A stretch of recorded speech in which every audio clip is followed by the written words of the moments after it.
நம் ஆண்டவர் இயேசு கிறிஸ்துவின் நாமத்தினால் மகிழ்ச்சியும் சமாதானமும் நம் அனைவரோடும் இருப்பதாக. திருத்துதர் பணிகள் 13:44-52 முடிய. அடுத்து வந்த ஓய்வு நாளில் ஆண்டவரின் வார்த்தையை கேட்க ஏறக்குரிய நகரத்தார் அனைவரும் கூடி வந்தனர். மக்கள் திரளை கண்ட யூதர்கள் பொறாமையால் நிறைந்து பவுல் கூறியதை எதிர்த்து பேசி அவரை பழித்துரைத்தார்கள். பவுலும் பர்னபாவும் துணிவுடன், கடவுளின் வார்த்தையை உங்களுக்கு தான் முதலில் அறிவிக்க வேண்டியிருந்தது, ஆனால் நீங்கள் அதனை உதறி தள்ளி நிலை வாழ்வுக்கு தகுதியற்றவர்கள் என்று உங்களுக்கு நீங்களே தீர்ப்பளித்துக் கொண்டீர்கள். எனவே நாங்கள் பிற இனத்தாரிடம் செல்கிறோம். ஏனென்றால் உலகம் முழுவதும் என் மீட்பை அடைவதற்கு நான் உன்னை வேற்றினத்தாருக்கு ஒளியாக ஏற்படுத்துவேன் என்று ஆண்டவர் எங்களுக்கு கட்டளையிட்டுள்ளார் என்று எடுத்துக் கூறினார்கள். இதை கேட்ட பிற இனத்தார் மகிழ்ச்சி அடைந்தனர். ஆண்டவரின் வார்த்தையை போற்றி புகழ்ந்தனர். நிலை வாழ்வுக்காக குறிக்கப்பட்டோர் அனைவரும் நம்பிக்கை கொண்டனர்.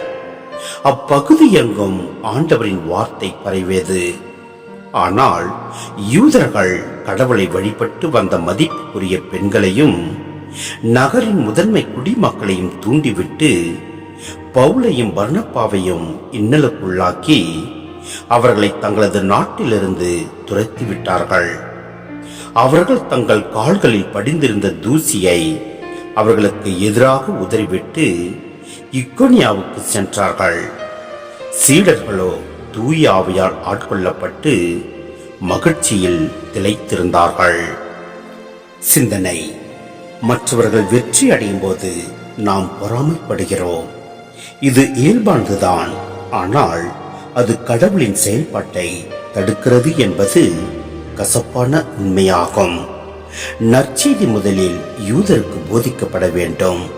ஏனெனில் யூத இனம் வழியாகவே அனைவரும் கடவுளை அறிந்து கொள்ள வேண்டும் என்பது இறை திட்டம். யூதராகிய பவுல் தம் மக்களை அன்பு செய்தார். அவர்களுக்கு நற்செய்தி அறிவிப்பதில் தம்மையே செலவிட்டார். ஆனால் பலர் இயேசுவே மெசியா என அறிந்து கொள்ளவில்லை.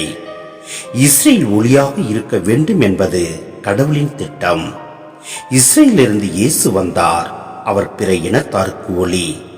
இந்த ஒளி பரவி பிற இனத்தாருக்கு அறிவூட்டும்.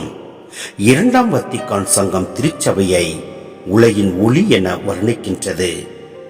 மேலும் யூதர்கள் பிற இனத்து நகரிலிருந்து வெளியேறும்போது கால் தூசியை தட்டிவிட்டு உண்மை கடவுளை வழிபடாதவர்கள் உடனான தொடர்பை துண்டிக்கவே இவ்வாறு செய்தனர்.